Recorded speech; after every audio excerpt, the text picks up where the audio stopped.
Hi friends, state tech പവറിൻ്റെ പുതിയ വീഡിയോയിലേക്ക് എല്ലാവർക്കും സ്വാഗതം. ഇന്നത്തെ വീഡിയോ ഒരു മിക്സർ ബോർഡ്, എക്കോ, ഡിലേ എല്ലാം ഉള്ള ഒരു ബോർഡ് പരിചയപ്പെടുത്തുകയാണ്. അപ്പം കഴിഞ്ഞ ചില വീഡിയോകളിൽ നമ്മളൊരു ക്യൂബ് സ്പീക്കറിൻ്റെ റീസ്റ്റോറേഷനാണ് ചെയ്തിരുന്നത്. അപ്പോൾ ഓൾറെഡി ഇത് പാർട്ട് 2 ഓൾറെഡി കഴിഞ്ഞു. ഇനിയിപ്പോൾ നമ്മൾ പാർട്ട് 3യിലേക്കാണ് ഇനി നമ്മൾ ചെയ്യേണ്ടത്.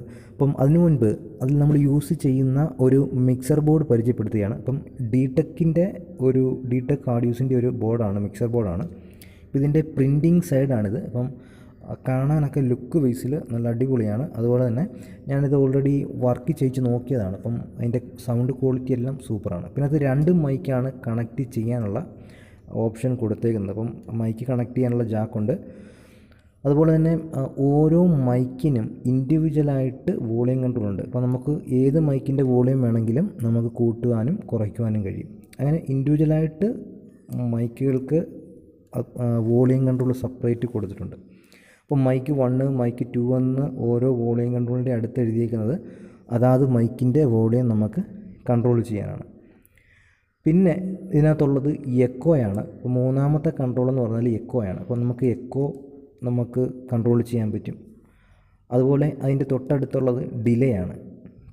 അപ്പം നമുക്ക് എക്കോ കൺട്രോൾ ചെയ്യാനുള്ള കൺട്രോളുണ്ട്. അതുപോലെ തന്നെ ആ എക്കോയുടെ ഡിലേ നമുക്ക് കൂട്ടാനും കുറയ്ക്കാനുമുള്ള കൺട്രോളും കൊടുത്തിട്ടുണ്ട്. പിന്നുള്ളതെന്ന് പറഞ്ഞാൽ മ്യൂസിക്കിന് വേണ്ടി ഒരു കൺട്രോളാണ് കൊടുത്തേക്കുന്നത്. അപ്പോൾ ഈ കാണുന്നത് മ്യൂസിക്കിന് വേണ്ടിയുള്ളൊരു കൺട്രോളാണ്. അപ്പം നമുക്ക് ഇവിടെ ഒരു കണക്ടർ കൊടുത്തിട്ടുണ്ട്. ഇപ്പോൾ കണക്ടറിൽ 3 വയറാണ് വരുന്നത്. അപ്പം ഈ ബോർഡ് വാങ്ങിക്കുമ്പോൾ തന്നെ നമുക്ക് ഇതുപോലത്തെ 2 കണക്ടർ, ഈ രീതിയിലുള്ള 2 കണക്ടറും പിന്നെ 2 പിൻ്റെ ഒരു കണക്ടറും, അങ്ങനെ നമുക്ക് ടോട്ടൽ 3 കണക്ടർ കിട്ടുന്നതാണ്.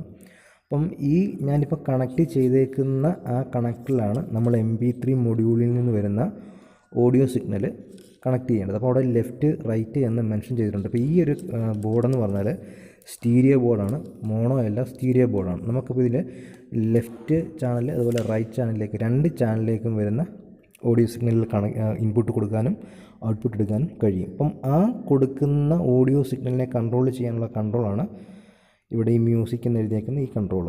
അപ്പോൾ അത് ഇൻപുട്ടാണ്. പിന്നെ ഇതിൻ്റെ ഇവിടെ ഒരു കണക്ടറുണ്ട്. ഈ 2 കൺട്രോൾസിൻ്റെ ഇടയ്ക്കൊരു കണക്ടറുണ്ട്. അവിടെയും നമുക്ക് കണക്ടർ കണക്ട് ചെയ്യാം. അതിൽ നിന്നാണ് നമുക്ക് ഒരു അടുത്ത ബാസ് ട്രബിൾ ബോർഡിലേക്ക് കണക്ട് ചെയ്യാം. അതില്ലെന്നുണ്ടെങ്കിൽ നമുക്ക് ഒരു ആംപ്ലിഫയർ ബോർഡിലേക്ക് വേണമെങ്കിലും കണക്ട് ചെയ്യാൻ പറ്റും.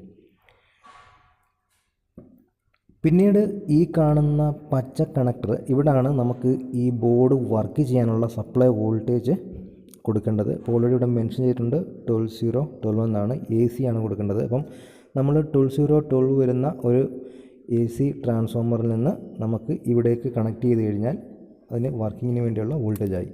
അപ്പം പിന്നെ കാണുന്നത് ഒരു 2 പിൻ കണക്ട് ചെയ്യാനുള്ള കണക്ടറാണ്. അപ്പോൾ ഈ 2 പിന്ന് കണക്ട് ചെയ്ത് കഴിഞ്ഞാൽ നമുക്ക് അവിടുന്ന് ഒരു +5 വോൾട്ട് നമുക്ക് കിട്ടും. അപ്പം ഗ്രൗണ്ട് +5 വോൾട്ട് നമുക്ക് ഇവിടുന്ന് കിട്ടും.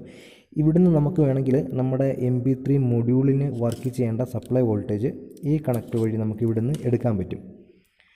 പിന്നെ ഇവിടെ 3 റെഗുലേറ്ററുകൾ കൊടുത്തിട്ടുണ്ട്. ഒരെണ്ണം +5 വോൾട്ടിന് വേണ്ടിയുള്ള റെഗുലേറ്ററാണ്, ഒന്ന് +12 വോൾട്ടിന് വേണ്ടിയുള്ള റെഗുലേറ്ററാണ്, പിന്നെ ഒന്ന് -12 വോൾട്ടിന് വേണ്ടിയുള്ള റെഗുലേറ്ററാണ്. പിന്നെ ബോർഡ് കാണാനൊക്കെ നല്ല ഫിനിഷിംഗ് ആണ്. കമ്പോണൻസൊക്കെ നല്ല നീറ്റായിട്ടാണ് പ്ലേസ് ചെയ്തിരിക്കുന്നത്. രണ്ടാമത്തെ കാര്യം, ഈ കമ്പോണൻസുകളുടെ എല്ലാം വാല്യൂസ് അതിൻ്റെ അടുത്ത് തന്നെ ഒന്നെങ്കിൽ റെസിസ്റ്ററൊക്കെ വെച്ചിരുന്നതിൻ്റെ അടിയിൽ തന്നെ ഓൾറെഡി കൊടുത്തിട്ടുണ്ട്. ഇപ്പം എന്തെങ്കിലും ഒരു കംപ്ലയിൻറ്റ് വന്ന് ഒരു കമ്പോണൻസ് റീപ്ലേസ് ചെയ്യണമെങ്കിൽ ഒരു ടെക്നീഷ്യന് ഈസി ആയിട്ട് നമുക്ക് റീപ്ലേസ് ചെയ്യാൻ പറ്റും. കാരണം അതിൻ്റെ വാല്യൂസൊക്കെ ബോർഡിൽ തന്നെ മെൻഷൻ ചെയ്തിട്ടുണ്ട്. റെസിസ്റ്ററിൻ്റെ അതുപോലെ തന്നെ കപ്പാസിറ്റർ എല്ലാത്തിൻ്റെയും വാല്യൂസ് കൊടുത്തിട്ടുണ്ട്. പിന്നെ കാണാനും നല്ല സൂപ്പർ ബോർഡാണ്. പെർഫോമൻസ് ബേസിൽ നല്ല അടിപൊളി പെർഫോമൻസാണ്. ഞാൻ വർക്ക് ചെയ്യിച്ച് നോക്കിയിട്ടുണ്ട്. പിന്നെ വോളിയം കൺട്രോളൊക്കെ നല്ല വോളിയം കൺട്രോളാണ്. ഡസ്റ്റ് ഒന്നും അകത്ത് കയറാത്ത ഫുൾ കവേർഡ് ആയിട്ടുള്ള വോളിയം കൺട്രോളാണ്. പിന്നെ മൈക്കിന് ഇൻഡിവിജ്വലായിട്ട് വോളിയം ഉണ്ട്. പിന്നെ ഒരു കാര്യം, ഈ 2 മൈക്കിനും എക്കോ ഒരുപോലാണ്, കോമൺ ആയിട്ടാണ് എഫക്റ്റ് ചെയ്യുന്നത്. എഫക്ട്സ് എന്ന് പറഞ്ഞാൽ നമുക്ക് ഒരു മൈക്കിന് മാത്രം എക്കോയും മറ്റൊരു മൈക്കിന് എക്കോ ഇല്ലാതെയും കൺട്രോൾ ചെയ്യാൻ പറ്റത്തില്ല. 2നും ഒരേപോലെയാണ് എക്കോ കൂട്ടുകയും കുറയ്ക്കുകയൊക്കെ ചെയ്യാൻ പറ്റത്തുള്ളൂ. പിന്നെ ഇത് നമുക്കൊരു പാനലിലോട്ട് കണക്ട് ചെയ്യാൻ വേണ്ടി ഉള്ള നട്ട് ബോൾട്ടുകൾ, അതുപോലെ നട്ട് ബോൾട്ട് എന്ന് ഉദ്ദേശിച്ചത് ആ വോളിയം കൺട്രോളിൽ തന്നെ വോളിയം കൺട്രോൾ നമുക്ക് അവിടോട്ട് കയറ്റി വെച്ച് ടൈറ്റ് ചെയ്യാനുള്ള നട്ടുകൾ അതിനകത്ത് ഓൾറെഡി ഉണ്ട്. പിന്നെ 3 കണക്ടർ വയറുകൾ നമുക്ക് തരുന്നുണ്ട്. ഇത്രയാണ്. പിന്നെ ബോർഡ് നല്ല നീറ്റാണ്, പെർഫോമൻസ് ബേസിൽ നല്ലതാണ്, ലുക്കിൽ നല്ലതാണ്. പ്രിൻ്റൊക്കെ ഈ സൈഡാണ് ഇതിൻ്റെ പ്രിൻറ്റിങ് സൈഡ്, അടിയിൽ സിംഗിൾ സൈഡ് പ്രിൻ്റാണ്. പിന്നെ ഈ വീഡിയോ നിങ്ങൾക്ക് ഇഷ്ടപ്പെട്ട് കഴിഞ്ഞാൽ ലൈക്ക് ചെയ്യണം, ഷെയർ ചെയ്യണം, സബ്സ്ക്രൈബ് ചെയ്യണം. അടുത്ത വീഡിയോയിൽ വീണ്ടും കാണാം. അതുവരെ ബൈ.